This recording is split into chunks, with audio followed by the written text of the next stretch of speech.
Hello, my name is Kate Taylor-Jones and I am Professor of East Asian Cinema at the University of Sheffield. It's really wonderful to be with you here today. It's a pity we're not in kind of human form, but that's the way we roll nowadays. And I'm delighted to be asked to kind of talk to you as part of the Women Over 50 Film Festival. I believe it's tradition to start with how old you are, so as I said, my name's Kate and I am actually 42. But I work in a field where, shall we say, youth and longevity and beauty and thinness are highly prized, so at the age of 42, according to many of my students, I pretty much may as well be dead. So I'm here to talk to you today about the first lady of Korean cinema, as I have called her, Yoon Yeon-jun. Now, some of you may be really well acquainted with South Korean cinema. If so, some of this may be a little bit boring, but for those who are not aware of Korean cinema, or at least beyond kind of having seen Parasite and The Handmaiden, what I'm going to do in this about 30-minute talk is give you a brief overview of some aspects of Korean cinema, Yoon's Korean herself, and then look at two of her later films, particularly around the ideas of class and sexuality. And I'll explore why, as an actress, she really is a fascinating case study and a really unique example of a Korean film star. So as I said, you probably know Yoon primarily for her award with the TV show, the film Minari. This was released obviously a couple of years ago, where she plays a Korean grandmother who moves to live with her American-based son.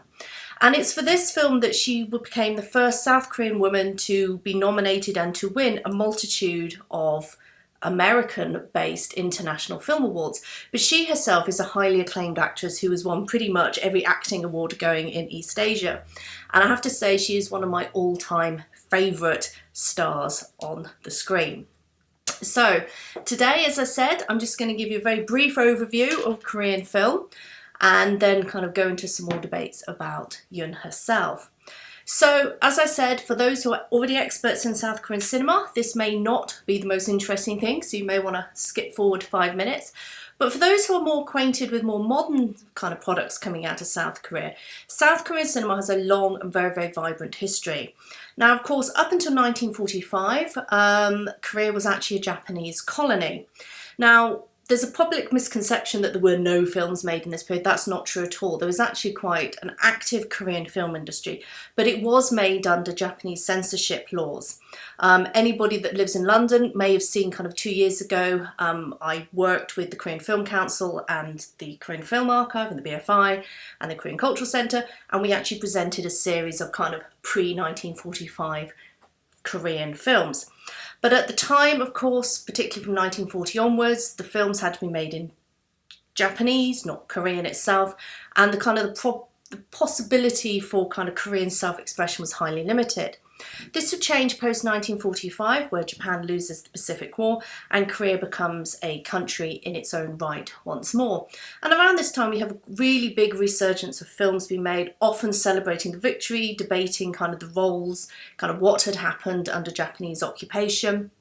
But unfortunately for Korea, the path to freedom does not go well. And of course, 1950 to 1953, they're embroiled in the Korean War. A vast amount of film footage, stock, studios are destroyed, and of course a multitude of people are killed. It's a massive loss of life, and the country is ultimately decimated.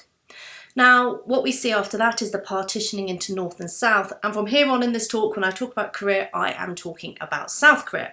North Korea does have a cinema industry. It has its own film stars, some of which are over 50, but it is not my specific area of research, so I won't be talking about North Korea, but if you're interested, do drop me a line and I can put you in touch with some people who are. Now, South Korea doesn't go straight into kind of a happy moment. What you see throughout the 1980s is a series of military dictatorships. There is strict censorship for the cinema. A lot of films are being produced, but they're relatively low quality for the most part, although there are some kind of great directors which start up around this time. Now, when the partitioning takes place in North and South, quite a few film directors make the choice to move north. So there's almost like a brain drain, if you will, from south to north for political reasons, but also, of course, as the famous director Shin Sang-wook and his wife Choi Eun-hee note, they were actually kidnapped by North Korea and taken to North Korea to make films around this time. So the film industry throughout the kind of 70s and 80s is complicated but absolutely fascinating. One of the most negative events of the 1980s is, of course, the Gwangju massacre, where army opens fire on students and civilians who are protesting a pro-democracy protest. Gwangju massacre it features in a lot of Korean films since then, once kind of censorship had been lifted, and so it's a really kind of key marker in kind of South Korean development. 1992, you see the first kind of democratic elections, and it's around this time that South Korea really comes into its own. The 1980s had seen a period of what we call kind of compressed or kind of enforced modernity, where massive factories are set up, and the old made in Korea will be something you will have heard of kind of throughout this period, where it becomes this massive production of, well, just stuff, you know, kind of plastics, this, that, you know, whatever, kind of made in Korea. And as a result, in the early 90s, Korea is a very wealthy country. It quickly moves up kind of the wealth records, and today it's a highly affluent and very, very developed and modernised nation. But it suffered greatly in 1997 with the Asian economic crisis, the Asian financial crash. And so since then, South Korea, a bit like Japan, continues to have very high standard of living, a huge amount of money, but there are various issues going on underneath, a bit like in the UK. In terms of film, of course, from the 90s onwards, what we have, the Korean wave, or Hallyu, really hits the international stage. And this is both films, Park Chan-wook, Bong Joon-ho, so these are two directors you may know, but also, of course, more importantly, perhaps for the youth of today, or certainly my students, you have the amazing and the massive industry of K-pop. And of course, all of these K-pop bands here, some famous ones here, you've got Blackpink, you've got various others, are defined by primarily youth and beauty. And in case you think it's just women, of course, the boys, BTS, EXO, and all of these are, again, you can see youth, beauty, often quite disposable, come to the fore. Now, many of these lovely young things, some stay around for a while, but what has been really notable in the last kind of 10 years is how quickly these K-pop and K-drama industries move. These kind of bright young stars come, they go, they are quickly replaced. Which is why somebody like Yoon is absolutely fascinating, because she has stuck around for quite some time. And unlike some of her other older, shall we say, actress counterparts, so I'm just going to turn that down there, older actress counterparts, she has continued to play really fascinating, often sexually active, very independent roles. So she is born in 1947, so this is just after Japan has left, and so Korea is really struggling, well, kind of coming to itself after, you know, occupation of many, many years, and it's about to go straight into the Korean War. So she obviously has a very disrupted childhood for all of these multitude of reasons. She stars in her acting debut in a TV drama in 1967. Now, interesting enough, this TV drama was quite well known at the time, and she played a very famous concubine, this historical figure who's quite a complex figure, so she's seen as quite a kind of conniving, malevolent kind of woman who ends up managing to put her own son on the throne of Korea. But it's primarily the key film she made director Kim Ki-young in 71 and 72, for which she's most well known for, or certainly hits the kind of market. And you can see two of the posters here. One was called Woman on Fire, and the other is called The Insect Woman. Now, if you Google The Insect Woman, you're likely to come up with the Japanese film with the same name, quite a different film. So please do just put Insect Woman Korean film, and you will see that there. Now, these two films are interesting for various reasons. In them, she plays a young, both films very similar, Young-ja, she has the same character name in both of the films as well, where she plays a young girl who comes to the city for various complicated reasons and gets embroiled in these very complex kind of sexual, very murky stories with often kind of older men and married couples. I did see a news story, and I can't remember where, going, the Minari granny used to be in Grindhouse. So there is a kind of dirty complexity to these films. I think they're quite fascinating, and I'll show everybody a clip from them shortly. So she actually moved to the USA, which is why we see interviews with her now. She speaks very, very good English. However, she divorced in 1987 and returned to South Korea to recommence her acting career. And this makes her extremely unusual, that she is married, she has children, and she actually comes back into the industry and manages to actually forge a place for her. And I've put two of her films from the 80s there, kind of Woman Requiem, which is a story about a woman who goes on a murderous rampage when her daughter is enslaved by a sex ring. I'm not going to show you a clip of that, though if you search the Korean title you can see it. And in it she plays this very vengeful, very sexual woman. At one point she castrates a man in the bath. In the film below, this is the equivalent of the Alfred Hitchcock, where she and another woman agree that they're going to murder each other's husbands. And in that, of course, she uses her sexual wiles. She kind of very much develops this. And it's fascinating because at the time, obviously, she's in, I think by then, her 40s. And she's one of the few actresses who are playing these sexually active, kind of very liberated roles on the screen in an industry where youth still, well, as it is probably globally, kind of the most prized possession. So as I said, she stars in numerous film and TV dramas and continues to do so. She has multiple roles and multiple awards to her name.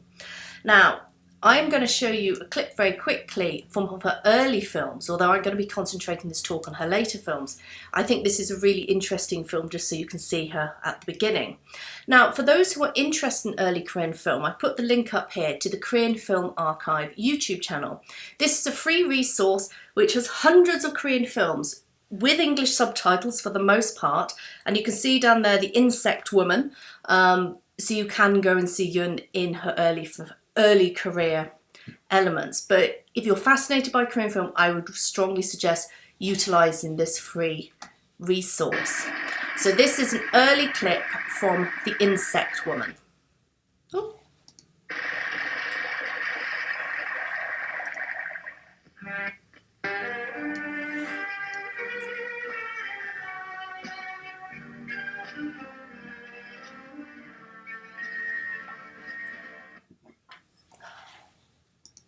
So I apologise.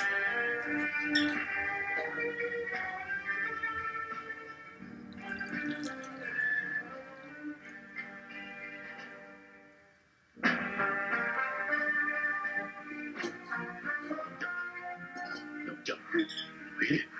응? 자, 가지. 싫어. 가자고. 자.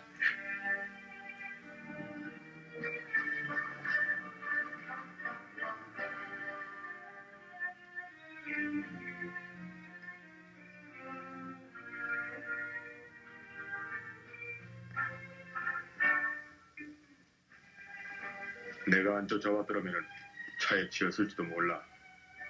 요새 여자들은 목숨이 열이 있어도 모자랄 것 같아.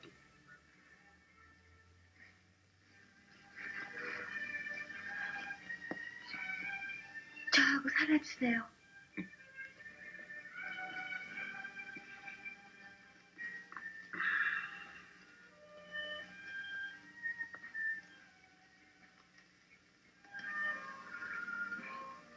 전 죽어도 다른 남자와 그런 부끄러운 짓 하고 싶지 않아요.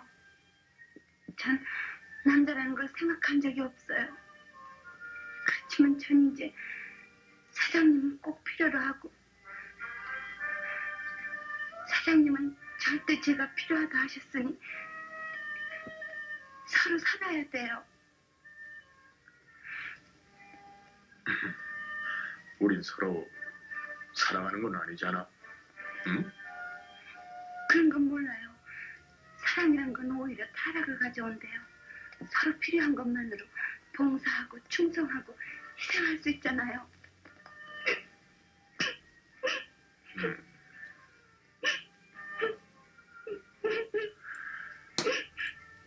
좋았어. 싸우려 사람보다 그게 보증수표다.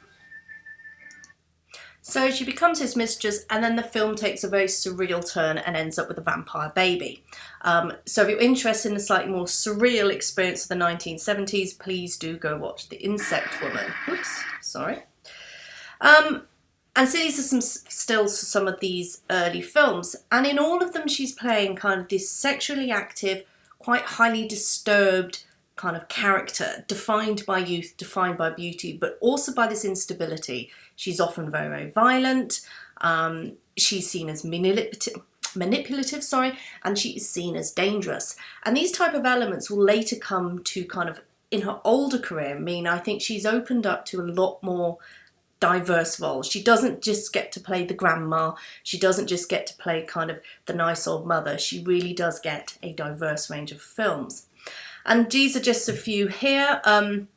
She's worked with a director called Lee Jae-yong, who is a very self-referential director, I guess, in many ways. And so she did this film here called Behind the Camera. That's at the bottom, and Actresses. And in this, they're kind of slice of life pseudo-documentaries where she debates what it's like to be an actress in the Korean film industry. Behind the Camera is available in the UK with English subtitles. I think it's on Arrow, I can't remember. And it's a really fun, entertaining look at the industry. And you hear her talking about what it was like in the 70s and the 80s. And in Actresses, a group of actresses are stuck together during, I think it's a photo shoot. And you see all these kind of debates coming up. But she also starred in a film above called The Boomerang Family, where she plays a mother of a very dysfunctional family. You've got Salut d'Amour, where she plays the love interest, for want of a better word, this kind of older couple. There's kind of various complexities there.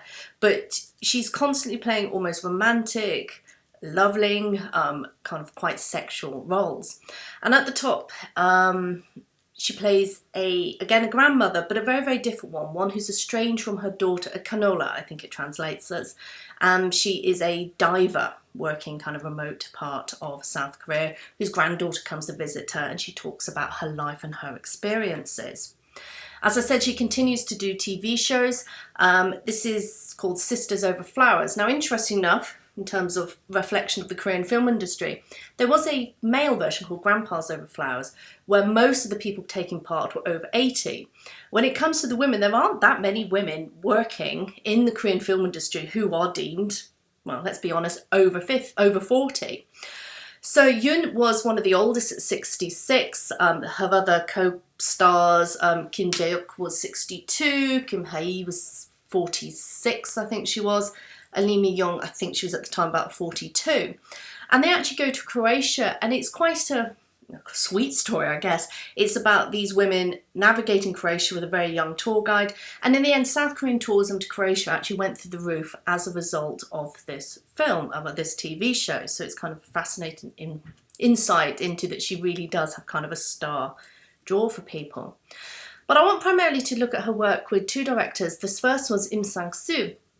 Now, Im is a interesting director, I would say. He's quite well known for very political, very sexually explicit films. And Yoon has worked with him consistently in many of his films, from A Good Lawyer's Wife, where she plays a married woman who's having multiple affairs. And interesting enough, the film doesn't judge her for that at all. You know, her husband's been unfaithful and she is out enjoying herself. So she said, I'm still young, I still want to have enjoyment. To The Housemaid and To the Taste of Money. They are the cover stills from some of the films. Now, Im Sang-soo is interesting because he is a very political director, as I said, and he often tells these quite sexually explicit, very kind of dramatic and stories. But he's often focused on debating this kind of the class system in South Korea and why it's a highly negative influence. So in Taste of Money, she plays a very, very powerful matriarch who has absolute control over the bodies and the lives of her servants and all the people around her. In The Housemaid, she is a housemaid, so she's on the receiving end of it. Now, Im Sang-soo and these films are very much referencing something which has been going on in South Korea, this idea of corruption, those who have vast amounts of money being able to influence things unnecessarily. And of course, South Korea has seen their various former presidents go to jail for quite a long time, 24 years Park Geun-hye, Lee Myung-bak got 15 years. You have the Sewol ferry disaster, which of course turned out to be caused by various oversights. The nut rage incident, where people kind of heiress threw some nuts at an air stewardess. And all these films by Im with Yoon starring them are very much about debating this experience of South Korea. And the one I'm very interested in, I'm not going to show you a clip from it because it is quite sexually explicit, is Taste of Money. Now in the film Taste of Money, she's age 65 when she films it, and it's quite unusual that you have Kim Kang-woo, who is the very buff man standing there. He was in his late 30s, and in this film, Yoon basically sexually assaults him and forces him to have sex with her. Now, what is fascinating is we're seeing a complete role reversal here. Instead of an older man kind of forcing a young woman to perform for him, she, we find out, has a series of much younger male lovers, which she can control by money, which she can control by power. Now, we're not saying that she is a positive figure in this, but it is an amazing thing that, as I said, age 65, she's performing sexually explicit scene in a film, in an industry, as I said, youth is very much focused on. Now, of course, unfortunately, it would be great if this had been a consensual sex scene where the man is happy to be with an older woman. Unfortunately, that is not the case. But what the film does is show the sheer hypocrisy of the older female figure as being seen as undesirable, where her husband, who is older than her, is happily having an affair with a 20-year-old and nobody else raises kind of an eyebrow.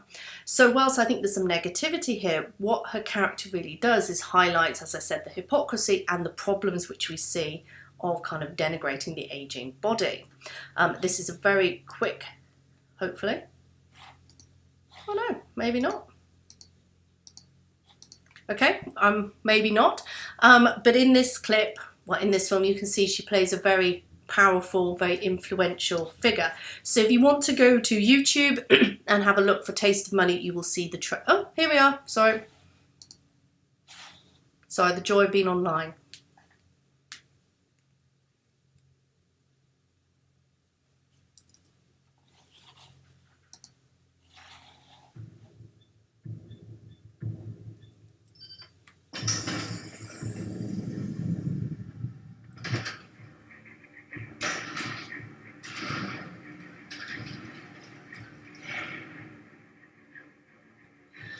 돈 많이 있다고 걸신들이 들려서죠. 돈 권력에. 지들이 무슨 왕족이나 되는 양 사람들 무시하는 거 보면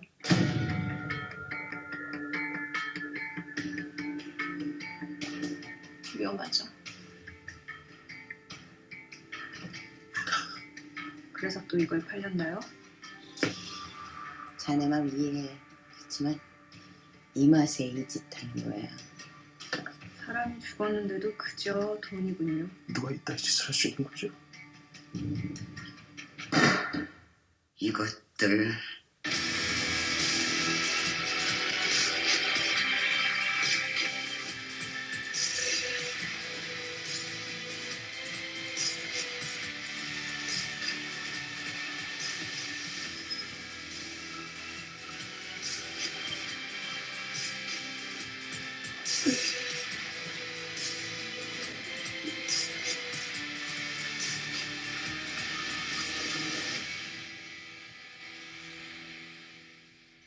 지들 못 때릴 수는 없는 거예요. 가만히 놔둘 수가 없다고요. So that's A Taste of Money. And as I said, if you're interested in visions of older female sexuality, as I said, the film has some problems. It is worth seeing. Although, as I said, I'm not going to show a clip right now.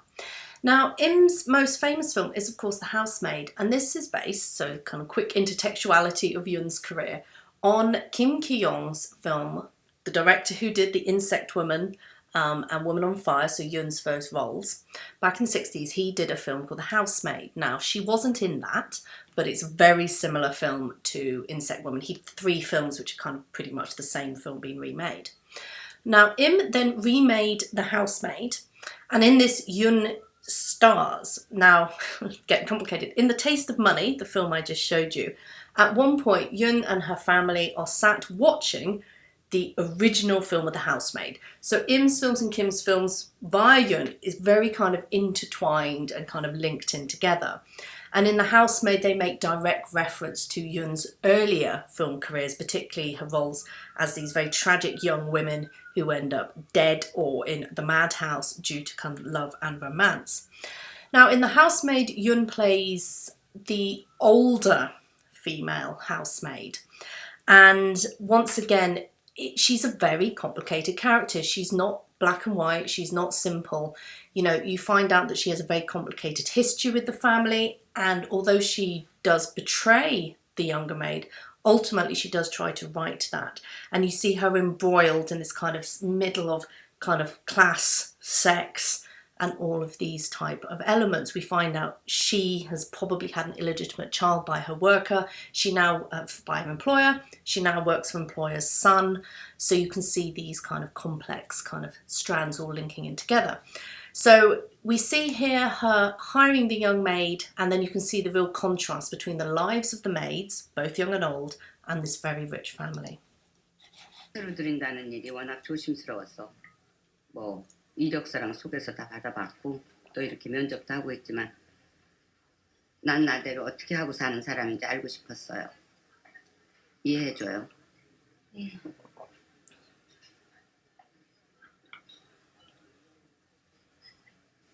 말이 별로 없군. 입이 무겁네. 평택에 조그만 아파트도 있다며? 네, 전세 줬어요.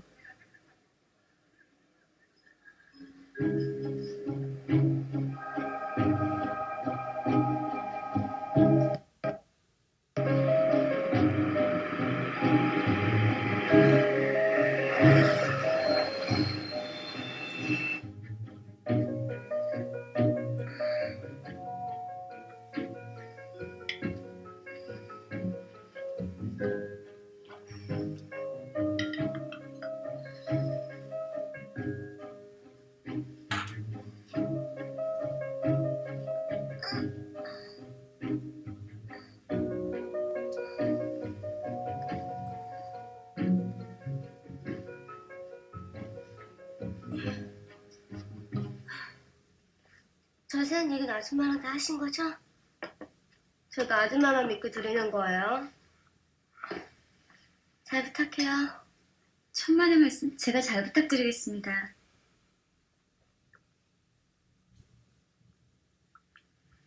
왜 진짜 부르죠? 네, 진짜 그러네요. 두 녀석이 들어있어서 그래요.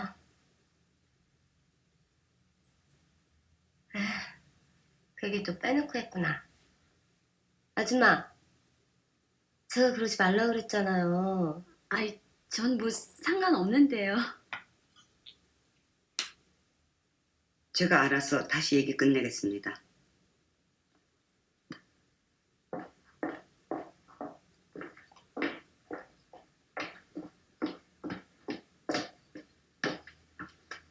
딱 맞을 거야. 이댁 식구들한테 딴 옷 입은 모습은 절대 보이지 마. 예쁘긴 한데 이런 거 입고 일하는 게 처음이라. 안방 화장실에 사모님 속옷 벗어놓은 거 그거 갖다 손빨래 좀 해. 저맘땐 재채기만 해도 오줌을 지려.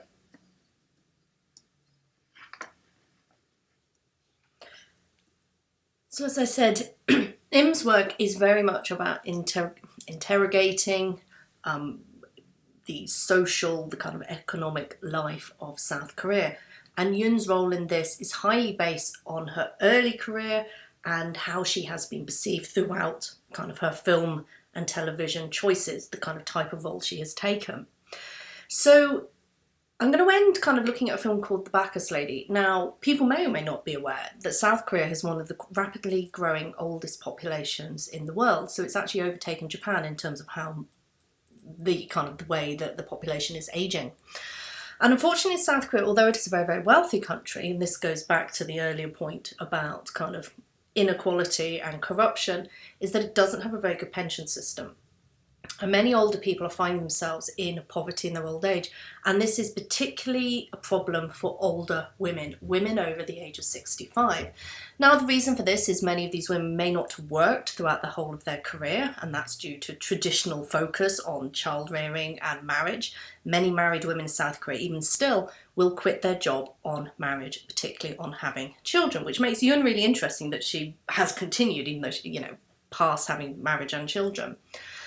And as a result, many old women and men, but it is predominantly women, are left focusing on how to literally survive. So women have become refuse collectors, people are living in tremendous poverty, living in slums. And something which a something, a kind of phenomenon which has occurred, is something called the Bacchus Ladies.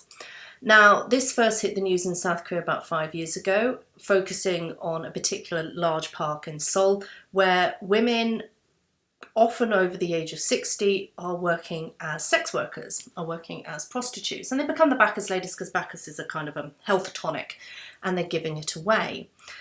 And many of these women, as I said, have been forced into prostitution by poverty. But what fascinated, shall we say, the public media is that their clients, many of them, were much younger men. They weren't always old men. There's kind of a whole gamut of ages going to see these women. And in Lee Jae-young, who I mentioned before, his film The Bacchus Lady, which if you haven't seen, I would thoroughly recommend because I think it's one of the best films out there. In 2016, Yoon takes on the role of a very famous Bacchus lady, a very famous sex worker who gets embroiled later. Well, I don't want to give the plot away, but she ends up getting herself in a right state when she tries to help some of her dying elderly male customers. So I'm going to show you a trailer of this. What I should have said at the beginning is, of course, I'm using all these clips and images for critique and response. Where possible, I have tried to put things which are publicly available, which you yourselves can go and look at, which is why in a couple of points I'm using trailers. The Bacchus Lady is available on DVD, as is Taste of Money. I would thoroughly recommend The Bacchus Lady. Taste of Money is not so great, but it is a very interesting film. But that's just kind of disclaimer about why I'm using this clip, why I'm using trailers. Oh.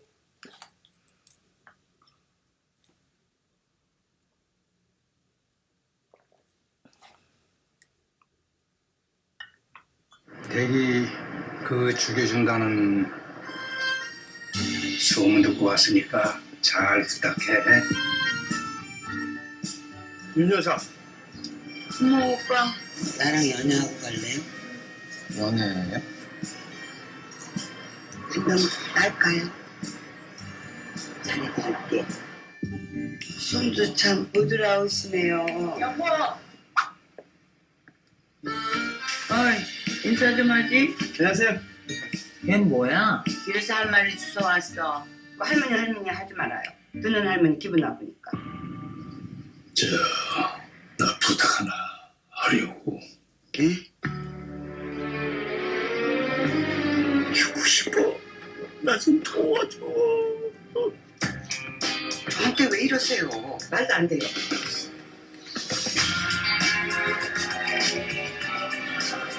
혼자 사는 노인을 살해한 사건이 벌어졌습니다.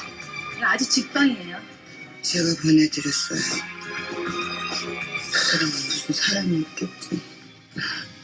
아무도 진짜 속사정 모르는 거거든. So the Bacchus Lady is one of the most interesting representations of older female sexuality. In one stage she says that she doesn't want to pick up litter, and she says, my vagina is still young, so why should I not utilise it? We see her go through various indignities, like she basically ends up in the gonorrhea clinic, but she bonds with what we can say is a group of misfits. So you have a disabled man, you have a trans woman, and a young Filipino boy whose mother's been arrested because she stabs his Korean father. So via this, Yoon becomes almost the matriarch of this almost quite dysfunctional but really, really loving family. But what they are is completely excluded from mainstream society. And I think The Bacchus Lady is a really good example of how Yoon's star persona, her career, allows her to have these very complicated and very interesting roles beyond what we normally see older women playing in South Korea. She's more than a granny, although she does play Granny Minari, which is what she won the Oscar for, but you know, it's quite an interesting, diverse role, that one. She can still be sexually active, she is political, she's a very empowering and kind of strong figure. There we have her winning the Oscar. So that has been a very brief tour through the career of Yoon Jong-hoon. But if you would like to speak more or ask me some questions, I guess possibly the best way is the Women Over 50 Film Festival. I'm happy to talk to people more. Thank you all for listening, and I hope you enjoy the rest of the festival. Thanks a lot. Bye.